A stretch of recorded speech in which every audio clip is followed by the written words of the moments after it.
My name is Thomas Brennan, and at 68 years old, I never expected to bury my wife of 45 years.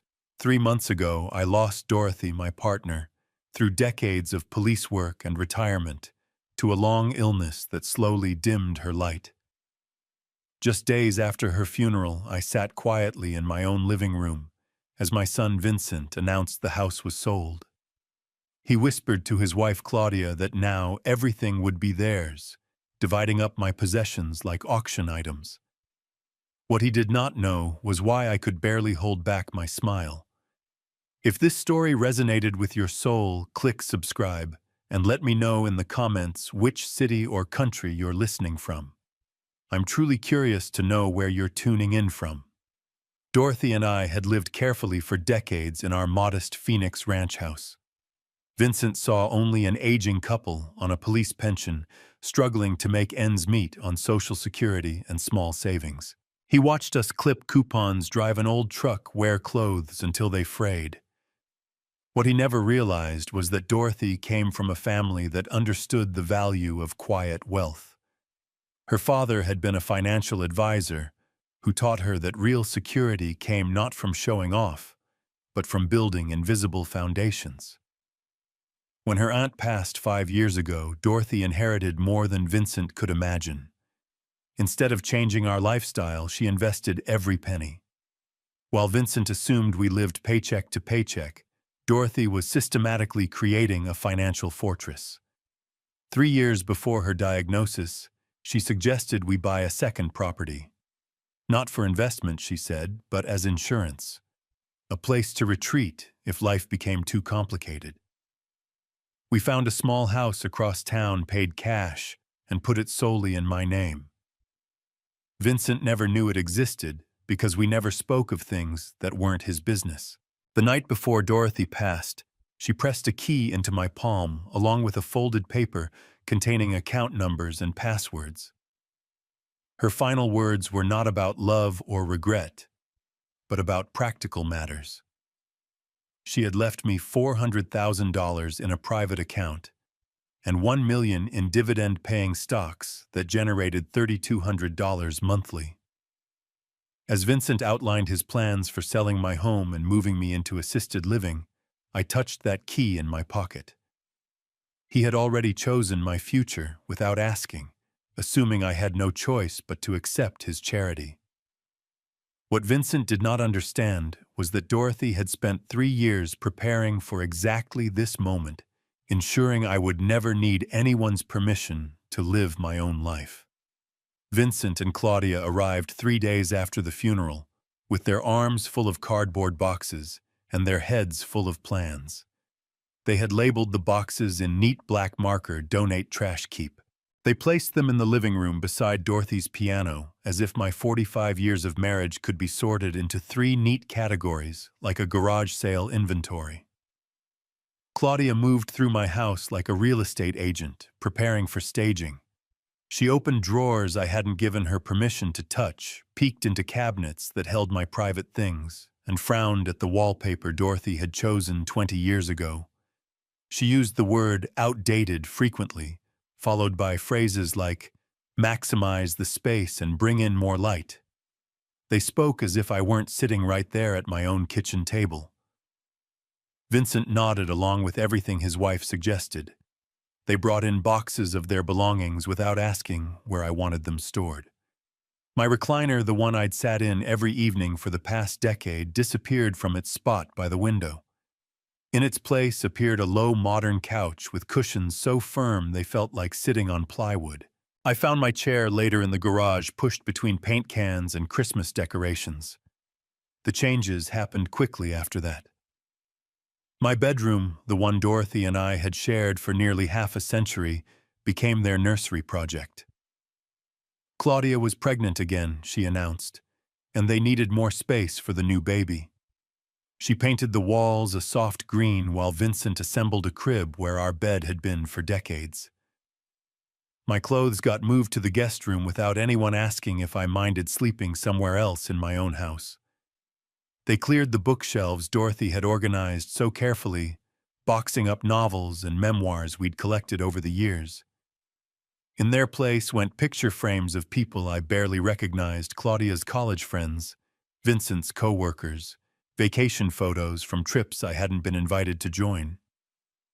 The wedding pictures Dorothy had displayed on the mantel for 20 years got packed away like outdated decorations. Dinner became something I no longer controlled. Claudia had a subscription to one of those meal delivery services where tiny boxes arrived with ingredients measured to the gram and instructions printed on glossy cards. My cast iron skillet, the one Dorothy had seasoned perfectly over decades of use, disappeared from the kitchen. So did her spice collection, replaced by a row of matching containers labeled in fonts I couldn't read without my glasses. The thermostat stopped responding to my touch. They had installed some kind of smart system controlled by Vincent's phone, and the house stayed colder than I liked. When I asked about the password for the internet, Vincent wrote it down on a scrap of paper, but the network changed names a few days later. My television no longer played the shows I wanted to watch because everything required passwords and accounts I didn't have access to. They talked around me constantly, never to me. Claudia would ask Vincent if the furniture delivery was confirmed while I sat 3 feet away. Vincent would discuss the cable upgrade with repair technicians as if I were invisible. Their daughter Sophia ran through the hallways with a tablet blaring cartoons, and nobody seemed concerned that the noise echoed through every room. I started taking my meals in the garage. I kept an electric kettle next to my old toolbox and ate simple things that didn't require much preparation. Instant coffee toast, canned soup heated in the microwave. There was more dignity in eating alone than in sitting at a table where conversations flowed around me like water around a stone. Each morning I woke up to find something else had changed overnight. A lamp moved, a drawer reorganized, a piece of furniture relocated. My house was transforming into their vision, while I became increasingly invisible in my own home. It happened on a Tuesday morning, when the sky was pale and overcast. The kind of washed-out gray that makes everything feel like it's waiting for something. I had spent most of the early hours in the backyard, raking up damp leaves that no one asked me to touch. It wasn't fall anymore, not technically, but the tree in the corner of the yard clung to its last few stubborn leaves and dropped them without rhythm. I raked because it gave my hands something to do, and because no one noticed what I did anymore unless it inconvenienced them. By midday, I had changed my shirt and was sitting on the edge of the bed in the guest room. The sunlight came through the blinds in flat strips. There were sounds from upstairs, muffled footsteps, the clinking of glasses. The hum of voices lowered just enough to suggest secrecy. A few minutes later, I heard the soft creak of the stairs. The steps were careful, deliberate, then a knock. 2 short taps against the door frame, not the door itself. I turned my head. Vincent stood there. He didn't lean in. He didn't cross the threshold. He stood like someone trying to break bad news to a neighbor he didn't know well. His hands were in his pockets, eyes moving just enough to avoid mine. There was a pause, a breath. Then came the words. They weren't angry. They weren't cruel. They were delivered with the sterile tone of someone reading from a checklist. The house, he said, had been sold. The buyers were a young couple expecting their first child. They loved the neighborhood. It would be a fresh start for them. Closing was scheduled in 3 weeks. I didn't answer, not because I didn't understand, but because I understood too well. There was no question in his voice, no uncertainty. This wasn't a conversation. It was a conclusion. I wasn't being asked. I was being informed. My role had already been written in ink. He continued speaking about logistics, where I could go next, what kind of options were available. A few pamphlets had been collected just in case. He used the word transition. I remember that clearly, like this was a business merger or a new software rollout. Not the eviction of a man from the home he had built, brick by quiet brick, over decades. I nodded once slowly, not because I agreed, but because silence was safer than protest. If I had spoken, my voice might have cracked, and I didn't want to give them the gift of my pain. He mistook the nod for understanding, or maybe even gratitude, and smiled slightly, before stepping back and disappearing down the hallway. Later that afternoon, I opened the closet. I didn't have much left. A few shirts, 2 pairs of pants, a jacket that no longer zipped all the way. I took down a small canvas duffel bag, one I used during my year tours with the Phoenix Police Department, and laid it on the bed. In the kitchen, a magnet held a sheet of lined paper with a to-do list. At the bottom, underlined "Clear guest room by 20th. 10 days. That's how long I had been given to vanish. I left early before the sun had fully claimed the sky. The house was still asleep, wrapped in that strange silence that hovers just before dawn, like a breath held too long. I didn't make a sound as I moved through the hallway. My shoes were already by the door, my bag packed the night before, and placed beside them like a quiet goodbye. I didn't write a note. I didn't turn off any lights. I didn't lock the door behind me. The street was empty, washed in a bluish hue that made everything look colder than it was.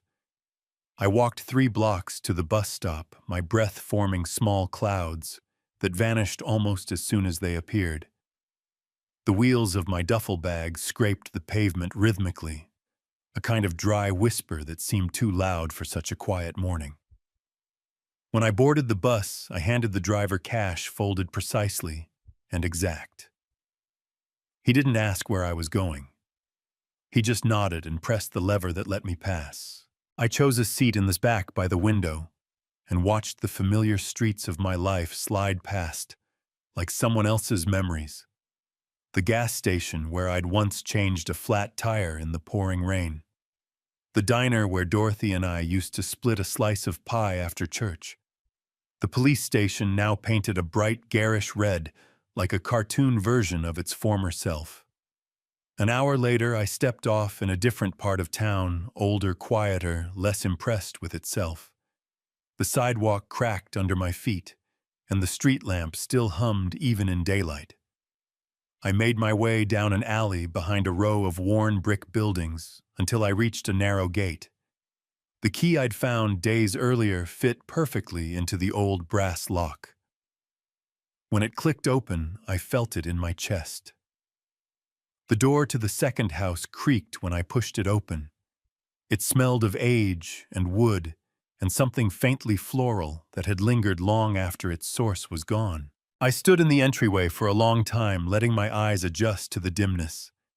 Dust motes floated in the air like slow snowfall.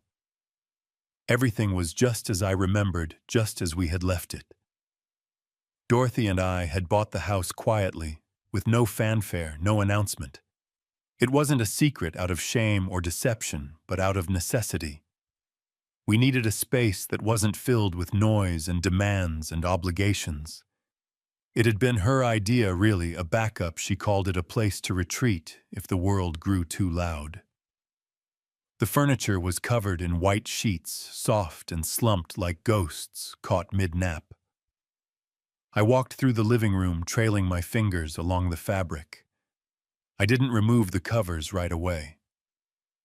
There was something sacred in their stillness. The kitchen was small but clean.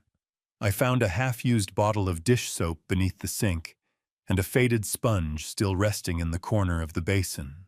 A single cracked mug sat on the shelf, the one with a faded print of a bear fishing in a stream. It was Dorothy's favorite. In the study, tucked behind a stack of books, I found the envelopes. Multiple envelopes with my name written in Dorothy's handwriting, soft and curved the way she signed Christmas cards. I didn't open them right away. I sat with them in my lap for a long time, pressing the edges between my fingers.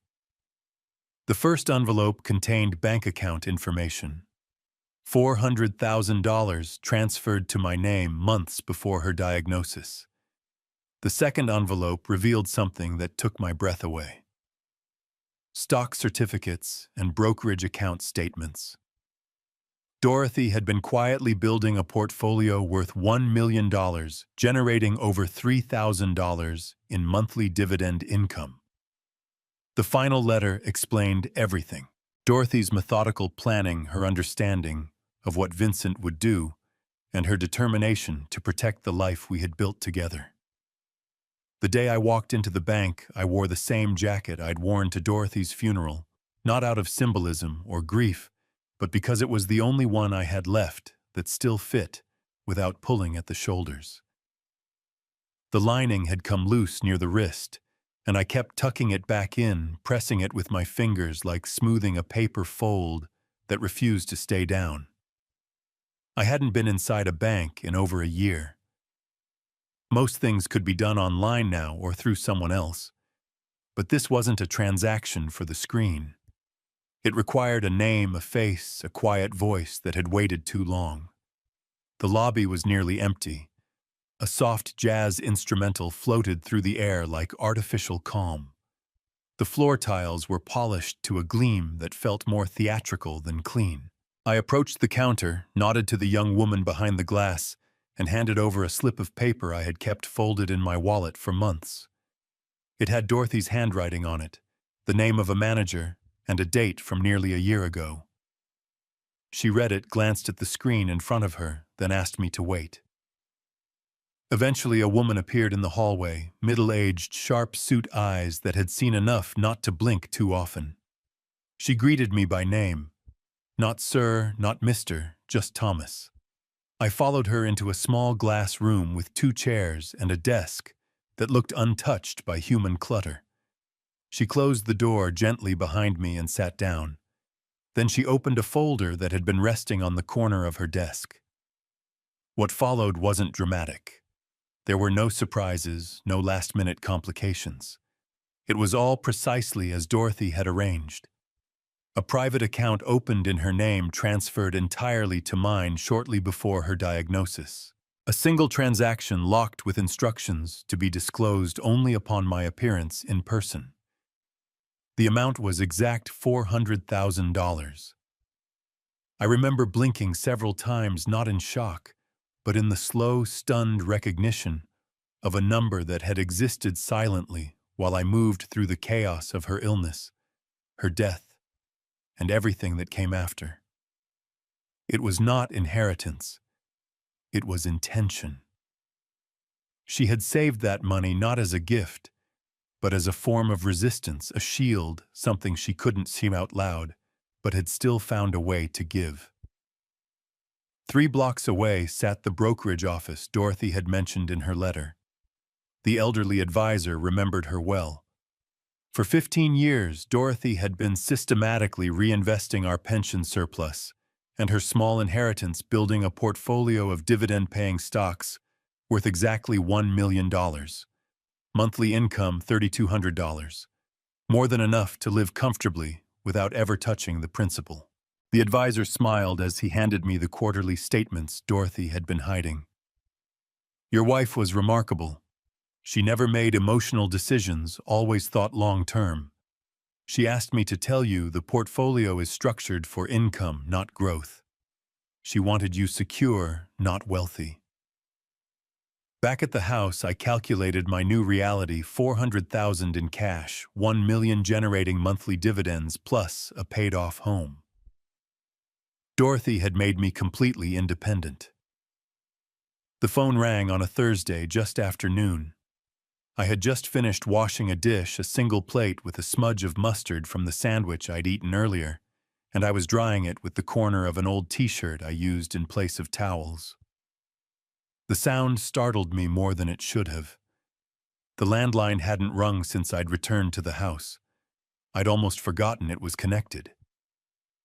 I let it ring twice before answering, not out of hesitation, but because I wanted to collect my breath. That number was one only a handful of people knew, and most of them were gone. I lifted the receiver with the same weight I might lift an unfamiliar object from the ground, cautious, uncertain. It was Vincent. His voice came through the line, clipped and distant, like he wasn't calling from across town, but from another continent. He used my name too quickly, like it was a formality, not a connection. He asked how I was. I didn't answer. There was a pause. Then he asked where I'd gone, as if I'd vanished, as if I'd been misplaced like a jacket left behind at a restaurant. I said nothing, only breathed into the receiver. The silence stretched long enough that I could hear something faint in the background on his end. A child's voice, a television, the hum of a refrigerator, domestic noises I no longer belonged to. He said they had been worried that Claudia had wanted to check in, that they weren't sure what I had planned. There was a trace of irritation behind his words, thinly disguised as concern. I could hear the calculation happening in real time, the way his sentences shifted depending on what I did not say. He was feeling his way in the dark, searching not for me, but for the edges of whatever decision I had made. When I still didn't respond, he got to the point. They were having trouble with the sale. The buyers had backed out. Apparently something about financing or inspections or permits. He said the market had shifted, that the timing had been wrong.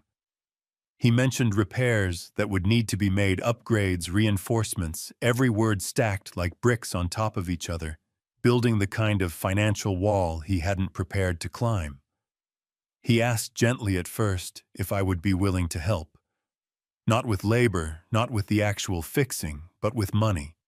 A short-term loan, he said, just to float them until things stabilized. Nothing dramatic, nothing unreasonable, just a temporary solution from someone who had once been so good with saving. He tried to sound casual, but his voice betrayed him. It cracked in places, not from emotion, but from pressure. I imagined him standing in the kitchen I no longer entered, pinching the bridge of his nose, trying not to let Claudia hear the urgency in his voice. I said one word. No.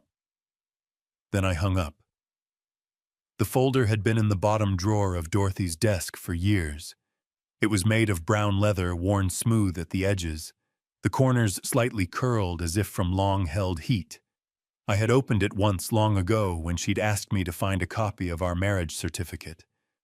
Back then I hadn't paid attention to anything else inside. It was just a folder. Now in the silence of that small back room, it felt heavier than it should have, as if it had been absorbing time and intentions in secret. The desk sat beneath a window that faced west. The light came in sideways, golden and low in the afternoons. That day the sun was soft, and the air outside hung with the smell of dust and early spring. I placed the folder on the desk and sat down in the same chair she used to occupy its cushion, still slightly compressed from years of her weight. My hands hesitated before opening it, not from fear, but from reverence. It was one thing to know she had prepared for what came next. It was another thing entirely to touch the proof. Inside were envelopes labeled stacked, methodical. Dorothy had been precise in everything she did. Each section divided by a colored tab. One for the bank account, one for the house title, one for the secondary property deed, one for insurance, one for the stock portfolio we had contributed to over decades. Every single paper was accounted for, perfectly aligned, with small notes in the margins in her handwriting, soft, tight script with a leftward tilt. I read through them one by one, slowly absorbing not just the content, but the decisions behind them. These were not cold legalities. They were acts of foresight, of protection, of love rendered in paper and ink. She had written small comments next to key clauses. Important. Sign in person. Do not include Vincent. Read twice before submitting. At the bottom of the folder was a sealed envelope. My name was on it, in her hand. No address, no date, just my name. I didn't open it right away. I let it rest beneath my palm as I exhaled, and listened to the creak of the house settling. I turned to the last section, a letter from her lawyer addressed to her dated 6 months before her death. It confirmed the transfer of the second house to my name only. It acknowledged her decision to remove our son from any future claims. It validated the steps she'd taken to protect the life she suspected might follow her absence. There was no bitterness in it, just clarity. She had looked at our family, seen the fractures that might appear after her passing, and built something strong enough to withstand whatever came. Not flashy, not vindictive, just thorough preparation, wrapped in quiet love. It started with a letter thin and official-looking, slipped through the slot without sound. I found it on the floor near the front door, folded and creased where it had landed on the rug. The envelope bore no return address, but I knew from the paper alone what kind of message it carried. There was a stillness in those envelopes, a kind of forced politeness that masked something heavier underneath. Inside was a formal notice, a change of title. The address of the house I had once lived in now belonged to someone else. A name I didn't recognize was listed as the new owner. It didn't sting the way it might have weeks before. The ache had dulled to a distant pulse like an old scar that only flares in the rain. 2 days later, the crunch of tires on gravel announced visitors. I had been sweeping the front porch, not because it needed cleaning, but because the rhythm of the broom helped settle my thoughts. The sound was unfamiliar in this quiet neighborhood, where traffic rarely wandered without purpose. A silver SUV pulled slowly up to the curb, its windows tinted dark against the afternoon sun. Vincent stepped out first, looking older than I remembered, heavier somehow.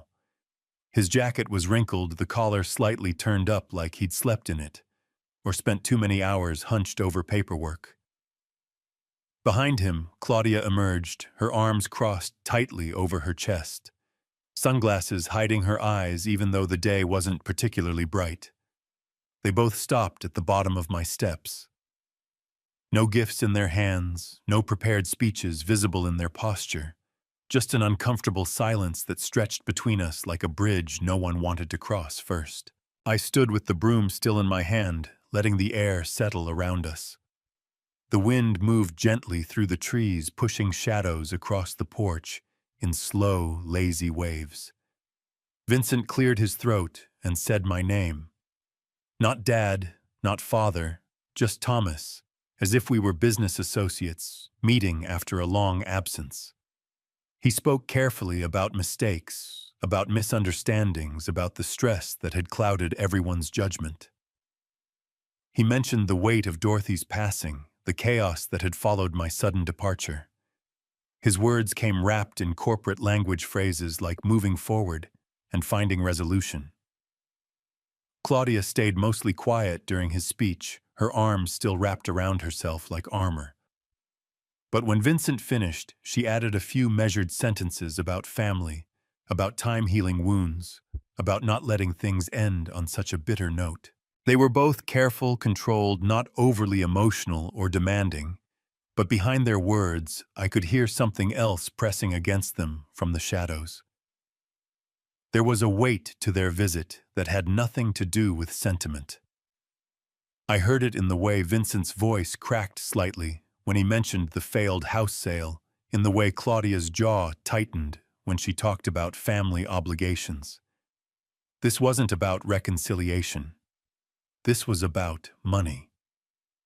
They had discovered I wasn't the helpless old man they had assumed, and now they needed to recalibrate their approach. I didn't answer their carefully constructed appeals.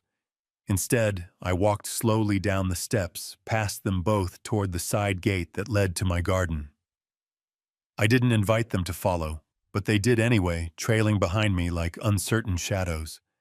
The garden had changed dramatically since they'd last seen it. I had spent weeks clearing weeds, restructuring the beds, planting herbs that reminded me of Dorothy's cooking. Rosemary grew thick and fragrant along the fence. Thyme spread across the walkway stones like a green carpet. The air smelled of earth and growing things of life continuing despite everything. I sat down on the wooden bench under the old maple tree, the same spot where I watched the morning light filter through leaves every day. Vincent remained standing, shifting his weight from foot to foot. Claudia stayed near the garden path, her defensive posture unchanged. It began like all the other days had in recent weeks, with the soft hush of morning light spilling through the kitchen window and the quiet tick of the wall clock that had grown irregular but never fully stopped. I awoke before the alarm I no longer used, letting the hush of the early hours settle over my chest like a second blanket. My joints ached more than usual, but not in protest, more like a reminder, a way of saying, "You are still here." I moved slowly through my routine. The floorboards in the hallway groaned underfoot, familiar and forgiving. I made my coffee the way I always had, with the last spoonful of grounds from the tin. It would need to be refilled, but not today. Today I would not leave the house. The world outside had gone quieter lately. Spring was softening into early summer, and the neighborhood had begun to quiet in the way only heat could demand. I opened the window just a crack enough to let the scent of the earth drift in. Warm soil, blooming jasmine, a faint hint of pine. The wind carried no voices, no barking dogs, no bicycles screeching across the pavement. It felt like the air itself had agreed to stay still. The monthly dividend check had arrived like clockwork, $3,200 deposited automatically into my account. More than enough for modest living, small luxuries, occasional donations to causes Dorothy had supported. Financial independence tasted like morning coffee in sunlight, sounded like silence unmarked by obligation or explanation. I walked through the house slowly, passing my hand along the edge of the hallway wall, letting my fingertips catch on the small imperfections in the paint chips, scratches, the slight warp where furniture had once rubbed too long in one place. The house was old enough now to carry memory in its bones, and I liked being reminded that even plaster and wood remembered where people had been. I spent part of the afternoon in the garden, not working at just walking the paths I had worn with time. The herbs had filled out nicely, spilling over the edges of the beds, fragrant and unruly. The rosemary bush had begun to lean westward, drawn toward the heavier sun, and the thyme crept across the stones like it had something to whisper to the ground. When the sun began to dip, I lit the candle on the windowsill, the same one I'd been burning for days now, letting it shrink slowly. It gave off a soft, steady glow, just enough to keep the room from slipping into complete darkness. I sat beside it with my hands folded in my lap, listening to the quiet that came not from absence but from stillness earned. I realized I was no longer waiting, not for closure, not for return, not even for peace. I had arrived in a state of knowing nothing more needed to happen for this life to be complete. It didn't require applause or explanation. It didn't require anyone else to bear witness. The air moved gently across my face. I breathed in, and then I stayed still. True love prepares for the worst while hoping for the best. Dorothy's silent financial planning gave Thomas something no one could steal: complete independence.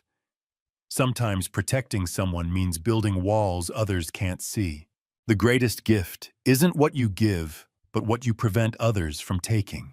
Hit subscribe if you believe that true protection comes through planning, not promises, and let me know in the comments which country you're listening from as we build this community of storytellers together.